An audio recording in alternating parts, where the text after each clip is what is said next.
एक समय इनका ऐसा आया, जैसा कि लिखा पढ़ी में मिलता है, कि किसी झाड़ी के किनारे सो गए थे और जिवाई इनको भोजन देने गए थे।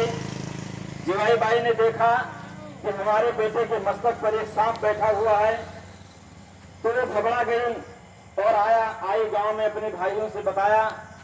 गांव वाले लोग गए, लेकिन किसी ने शोर इसलिए नहीं मचाया कि कहीं सर्प बच्चे को काट न ले। लेकिन जब सर्प ने शोर सुना तो फिर जंगल में चला गया। लेकिन इस बात से जिवाई बाई आशंकित रहते थे कि मेरा पति पहले ही मर गया है, मर चुका है, देहावसान हो चुका है, कहीं मेरे बेटे पर भी तो कोई आफत नहीं आने वाली है। इस शंका में वो तमाम विद्वानों के पास इसलिए जाती रही कि अगर हमारे बेटे पर कोई संकट आने वाला हो तो हम उसके लिए जो भी आप कहें वो करने के लिए तैयार हैं। कोई संत थे, विद्वान थे, उन्होंने जैसे उस बच्चे का मस्तक देखा कि कहा, अरे जिवाई तुम क्यों बेकार परेशान हो रही है, तेरा बेटा तो अजापाल से पृथ्वीपाल होने वाला है, तेरा बेटा तो राजा होने वाला है। इसकी जो मस्तक की रेखाएं हैं वो राजा होने का संकेत करती हैं। जिवाई जब चली आई घर और अपने भाइयों से जब ये बात बताया कि मेरा बेटा राजा हो सकता है, तो जो इनके मामा थे, इनको भेड़ बकरी चराने का काम छुड़वा करके और अपने साथ घोड़ों की देख रेख करने के लिए ले लिया। क्योंकि इनके मामा जो थे मल्हार होलकर के, वो शिवाजी की सेना में 15 घुड़सवार सैनिकों के सेना नायक थे। बहुत विस्तार में जाने तो बहुत बड़ा समय लगेगा, लेकिन धीरे धीरे इनकी ख्याति इतनी बढ़ी कि मल्हार राव होलकर शिवाजी की सेना के प्रधान सेनापति बन बैठे और शिवाजी के साथ एक समझौता हुआ। उन समझौते में तय हुआ कि जो रियासतें हम जीतेंगे उसमें हम आपको बराबर का हिस्सा दे देंगे। उस समय दिल्ली का बादशाह औरंगजेब और तमाम राजे महाराजे मल्हार राव होलकर से खौफ खाते थे इस बात के लिए कि कहीं इसकी निगाह मेरी तरफ न टेढ़ी हो जाए। तमाम हीरे और सोने जवाहरात औरंगजेब भेंट करता रहता था कि कहीं इसकी निगाह दिल्ली की तरफ न टेढ़ी हो जाए। और जैसा कि लिखा मणि में मिलता है कि कहाँ पटना है, कहाँ लखनऊ है, कहाँ पूना है, लेकिन उस समय जो चौथ का कर वसूल कर जाता था वो यहाँ से मराठों को जाता था। और उस समय का जो पेशवा था वो भी इस बात से खौफ खाता था कि कहीं ये मुझसे नाराज हो जाएगा तो मेरी शक्ति क्षीण हो जाएगी और मैं कमजोर हो जाऊंगा। मल्हार राव होलकर हमेशा युद्ध में व्यस्त रहते थे। इनको इस समय आजकल जो इंदौर है मध्य प्रदेश में, वहां मालवा स्टेट हुआ करती थी, हिस्से में इनको मालवा मिला था। अब हम अगर महारानी अहिल्याबाई होलकर की चर्चा करें तो किसी युद्ध से मल्हार राव होलकर लौट रहे थे। महारानी अहिल्याबाई होलकर का जन्म महाराष्ट्र के चौड़ी गांव में हुआ था।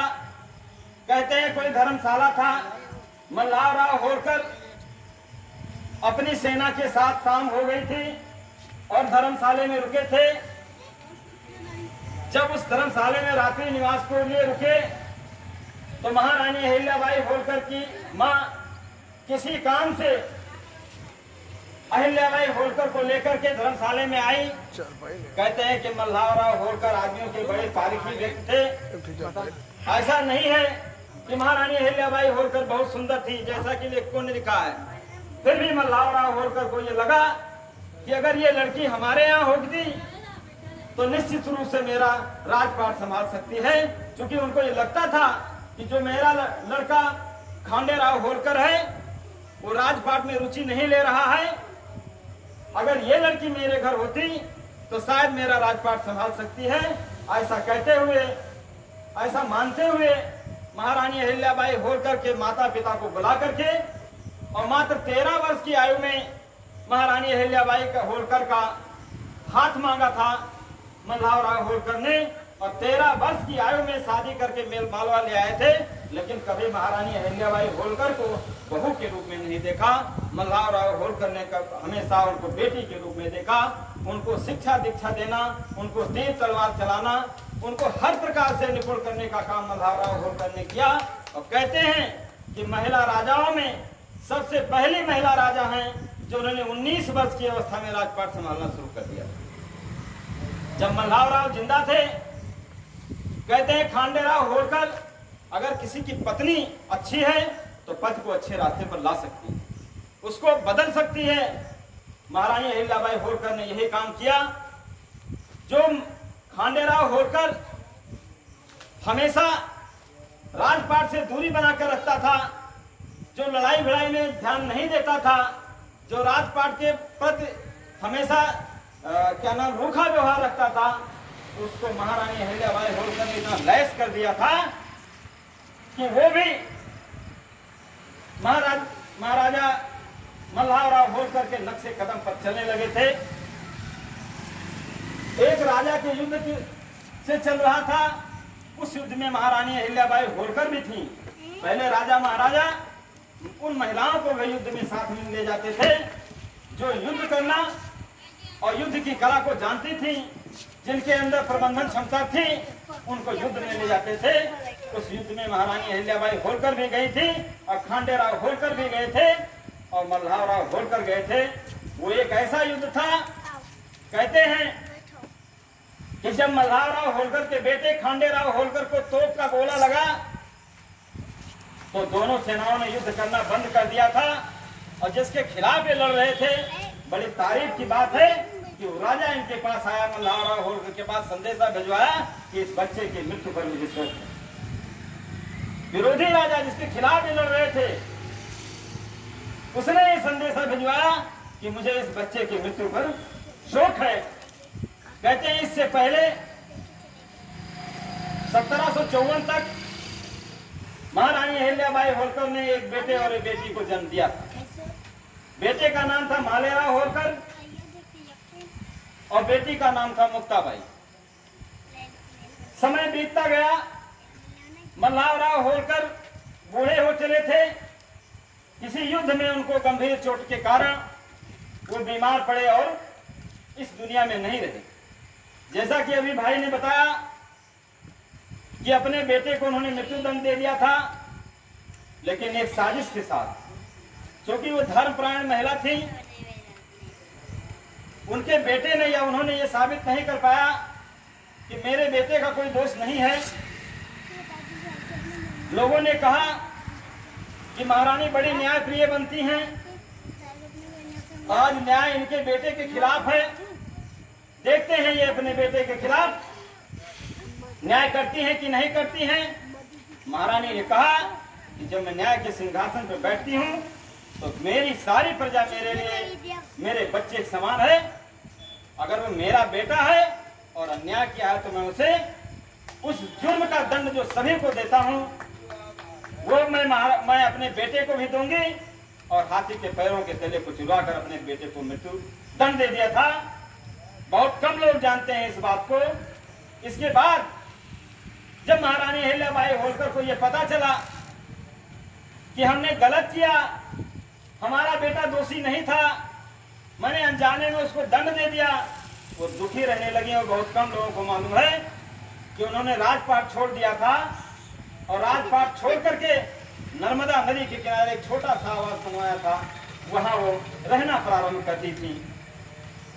जब समय आया कि भाई मल्हारराव होलकर भी नहीं रहे, उनके पति खांडेराव होलकर नहीं थे रहे, और इधर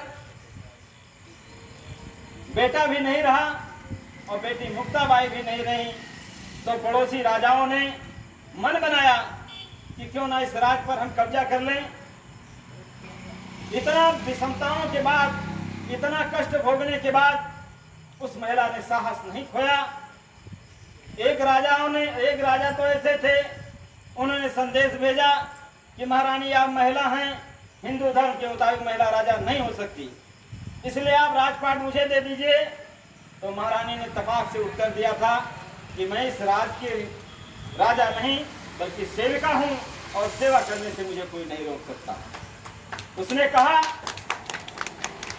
कि महारानी आप महिला हैं, मैं पुरुष हूं, अपने पर आ जाऊंगा तो क्या होगा। तपाक से उत्तर दिया कि तू ये भी तमन्ना पूरी कर ले, जिस दिन हाथी के पैरों के तले तुझे दबवा न दूं, उस दिन एक प्रतापी राजा की बहू, एक प्रतापी राजा की पत्नी और एक प्रतापी राजा की मां मैं नहीं कहलवाऊंगा। दूसरे राजा ऐसे भी थे जो मित्र राजा थे, उनकी हाल, उनका ये पोजीशन था। जो मित्र राजा थे, दूसरे राजा जो थे वो आक्रमण करना चाहते थे और नर्मदा नदी के किनारे खांडेरा होलकर के मरने के बाद सेना लेकर आ गए। महारानी के गुप्तचरों ने बताया कि आप पर आक्रमण होने वाला है। महारानी ने कहा कि ठीक है, मेरी तैयारी कम नहीं है, युद्ध हो जाने दीजिए। लेकिन जब जो राजा इनके खिलाफ लड़ना चाहते थे, उनके गुप्तचरों ने जब उनको सूचना दी कि महारानी की तैयारी आपसे ज्यादा है, आप युद्ध हार जाएंगे, तो शर्मिंदा हो गया और महारानी को संदेशा भेजा कि महारानी आप बेकार में परेशान हैं, मैं आपके पुत्र के मृत्यु की शोक व्यक्त करने के लिए आ रहा था, आपसे मैं लड़ने नहीं आ रहा हूं। तो महारानी ने कहा कि अगर शोक व्यक्त करने आ रहे थे तो सेना लाने की क्या जरूरत है, शोक तो अकेले भी व्यक्त किया जा सकता है। और वो शर्मा करके आया, पालकी में बैठ करके शोक व्यक्त करके और वापस चला गया। ऐसी वीरांगना महारानी अहिल्याबाई होलकर हैं, जिनके बारे में हमें पढ़ना चाहिए, हमें जानना चाहिए। उन्होंने अपने समय में, एक समय ऐसा भी आया जब उनके सामंतों ने कहा कि महारानी पड़ोसी राजाओं ने किसानों पर कर बढ़ा दिए हैं, हमें भी बढ़ा देना चाहिए। तुरंत उन्होंने अपने कोष के अधिकारी जो थे, उस समय जो कोष देख रहे थे, उनसे कहा कि देखो हमारे पास कितना धन है। तो उन्होंने बताया, तो कहा जो जितना मेरे पास है उससे हमारे प्रशासनिक कार्य चल सकते हैं, इसमें कोई बाधा नहीं आती, तो हम क्यों किसानों पर बेजा कर बढ़ा दें। कर और कम कर दिया, किसानों पर उन्होंने अपनी रियासत में कर और कम कर दिया।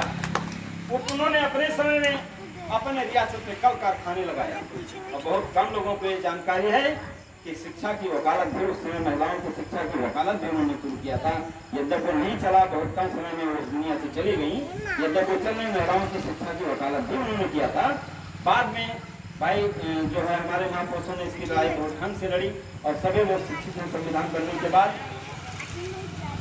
अगर हम देखें तो जलाशय बनवाए, कारखाने लगवाए और कहते हैं कि उनके लगवाए ये कारखाने आज भी डेवलप हैं, आज भी चल रहे हैं।